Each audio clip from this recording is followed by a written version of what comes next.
Hello, my name is Shola, and today I want to share with you all my experiences with microaggressions, stereotypes, and accepting myself as a young black woman. To paint a clearer picture, I'll start off with discussing my race. My gorgeous mother is from the beautiful island of Mauritius, off the coast of Southeast Africa, and my father is half Mauritian and half English. My mother lived there for just over 20 years, then moved to the UK to be with my father. I was born in the UK, but I occasionally do visit Mauritius. If you know me now, I am very proud of my culture and heritage and love to talk about what it's like there. But it wasn't always like this. I grew up in a predominantly white neighbourhood, but I never really took notice or realised it. The first time I experienced racism was when I was 5 years old in infant school. I was eating my lunch with my best friend, and the older boy on the table said while laughing, "Your skin's the colour of poo." His friends started laughing too. This was the moment I realised that they didn't see me the same as my other white peers. I never noticed that I was different from my friends, my teachers, my neighbours. I never saw myself as different until that moment. The school dealt with it well, he apologised, his parents were informed, and that was the last of it. Until it wasn't. When I started middle school, it was bigger, slightly more diverse. However, I still saw myself as different. In the lower school, I experienced a couple of things. A boy told me that I rubbed poo on myself to make myself black. He and his friends just laughed. It was just a joke, they said. That same year, I had a few people ask me if I was related to the only other black girl in the lower school. Her skin was darker than mine, completely different hair texture, completely different last names. No similarities, just because we both weren't white. But I understand we were children, but I would have never said that to two white girls with the same colour hair. When it came to year 6, I remember auditioning for the talent show, and I decided to do a traditional Mauritian dance called Sega. It has origins in the music of slaves as well as their descendants, Mauritian Creole people. My friends were so supportive and cheered me on, but a few boys wouldn't stop whispering and giggling.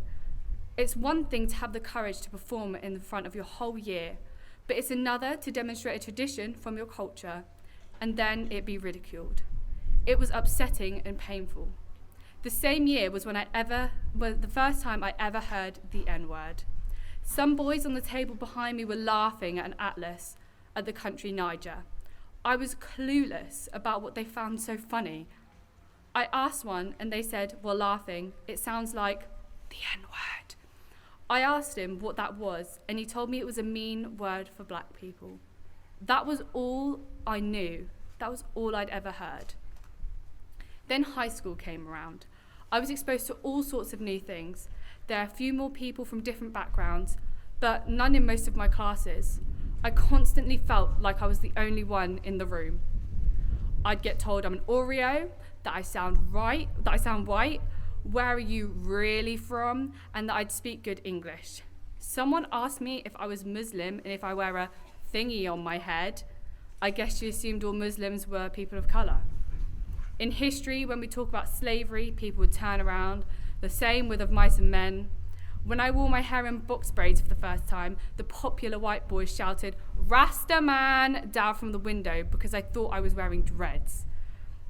No matter what my hairstyle was in, it didn't give them the right to say that to me. When I went into sixth form, only one thing really happened. A teacher, who I meant to trust, asked why there are so many diverse mixed race families on children TV and not many normal families. This made me feel so anxious as I was the only black person in the room, and finally seeing children TV represent people like me, my mother, my brother, my sister was amazing. So for my teacher to think this was abnormal was disgusting. All these comments and microaggressions made me feel small, like I didn't belong here and beneath my white counterparts. Like many other black people who grew up in predominantly white areas, I tried to make myself seem less like myself. I straightened my hair almost every day for 3 years. I let people make racist jokes around me, let them say racial slurs around me, as long as it wasn't said with an ER. tried to be more like my white friends, tried to dress more like my white friends. It took me a while to realize who I truly am, and what I would condone in the past was so, so wrong. When I was 15, I began to wear my hair naturally again, but it was quite damaged, so the curls were so undefined. Being the only one with curly hair in my household, through trial and error, I went on a journey finding products and tools that work well with my hair. I'm 18 and I'm still on this journey. I can't really pinpoint a specific moment when I realized my culture, my heritage, and my background is a unique and beautiful thing. That my natural curls are beautiful, that the colour of my skin is beautiful. I've always admired the beauty of black women and their incredible hair, but I never ever included myself. Many black men and women are taught to hate the way they look. Many grow up hearing disgusting insults, seeing the lack of representation in the media, noticing the lack of opportunities they're given, being seen as less desirable. But now we need to uplift one another, admire and appreciate each other's beauty, because black is beautiful, no matter what they say. Thank you.